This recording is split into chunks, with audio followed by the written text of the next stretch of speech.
እስልምና ሙእሚኖች እንዲሰሩ እንዲጥሩ ትልቅ አነሳሽ መልእክቶችን አስተላልፏል። እንዳለመታደል ሆኖ አሁን ያለው ወጣት ተተኪው ትውልድ ረፍትን የወደደ ስንፍናውን ጃኬቱ ያደረገ በተስፋ መኖርን ቲሸርቱ ያደረገ ተተኪ ትውልድ ማየት አስደንጋጭ ክስተት ሆኗል። የአላህ ምርጥ ባሮች የሚገኙት የሥራ ሜዳው ላይ ነው። ሪጃል አላቸዋል። የኔ ጀግኖች ባሮች እነዚህ ናቸው። ላ ቱልሂህም ቲጃረቱን ወላ በይዑን አን ዚክሪላህ። የያዙት ቲጃራ የትኛውም ሥራ ወላ በይዑን መግዛትና መሸጥ አላህን ከማስታወስ ማያዘናጋቸው። የት ነው የሚገኙት? ሥራ ላይ ናቸው። በላብ ነው የሚያድሩት። የዘመድ ብር ከአሜሪካ አይጠብቁም። ከናት ኪስ ተወስዶ ጫት ተቅሞ አይታደርም። ሪጃል አላቸዋል። የኔ ጀግና ባሮች እነዚህ ናቸው። ንግድ አላህን ከማስታወስ ማያዘናጋል። ግን የት ውስጥ ነው ያሉት? ንግድ ውስጥ ነው ያሉት።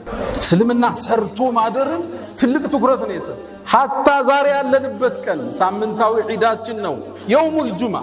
በዚህ ቀን እንኳን ስራ እንድንሰራ እስልምና ትልቅ ማነሳሻን አድርጓል። ስራ አድካሚ ነው። 10 ሞክረህ አንድ ነው የሚሳካል። 10 ፕሮጀክት ሞክረህ አንዱ ይሳካል። እንዲህ ነው የንግዱ ዓለም የሚኖር። አንዱ ሲወድቅባ፣ አንዱ ስታክ ሲያደርግ፣ አንዱ ስትነሳ፣ አንደኛው ላይ አላህ ይረዝቃል። ስራ መልፋት፣ በላብ ማደር ወጣቱን ልናስተውሰው ግድ ይላል። ዑስማን የነቢዩን 2 ልጆች ያገባ ዙኑረይን። ዑስማን ቀብር ሲያይ እንባው የማይቋረጥ የአላህ ባሪያ ነበር። ዑስማን ሌሊቱን ሙሉ ቁርአንን አኽትሞ የሚያድር የአላህ ምርጥ ባሪያ ነበር። ዑስማን ነቢዩ ዓለይሂ ሰላቱ ወሰላም በተደጋጋሚ የጀነት ያሉት ነው። አንድ እናታችን አይሻ ምን ትላለች? ነቢዩ ዓለይሂ ሰላቱ ወሰላም ባታቸው ተገልጦ ነበር። ሁለቱ ሰብሰብ ባረጉትና ተስተካክለው ቁጭ አሉ። ወጣው ሲሄዱ እናታችን አይሻ ጠየቀች፣ የአላህ መልእክተኛ ለአቡበክርና ለዑመር ያላሳየውን ለዑስማን ምን ነው እንዲህ አይነት እንቅስቃሴ ያረግ ካለቻቸው፣ ነቢዩ መሐመድ ሰለላሁ ዐለይሂ ወሰለም አላ አስተሒ ሚመን ተስተሒ ሚንሁ ልመላኢካ፣ መላእክት ከሚያፍሩት የአላህ ባሪያ እኔ አላፍርም እንዴ? አልጠነቀቅም? ዑስማን ማለት ይሄ ነው።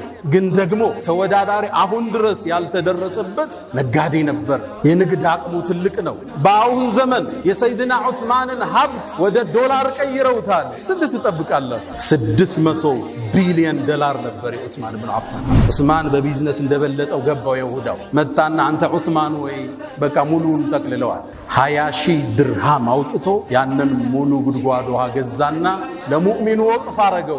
ለነቢዩ መጣና የአላህ መልእክተኛ ይሄ ጉድጓድ ውሃ ለአላህ አድርጌዋለሁ አለ። ጀነትን ተረከበ። የዛሬ 1400 ዓመት የነበረ ባለሀብት አሁን ሐረም ላይ ፎቃል። ምን ትላላችሁ? ንግዱ እንዴት ነው የነገዱት? እንዴት ነው ሰርተውበት? ይሄ في حر شديد وسفر بعيد وعدو قوي عنيد ከባድ ተፋላ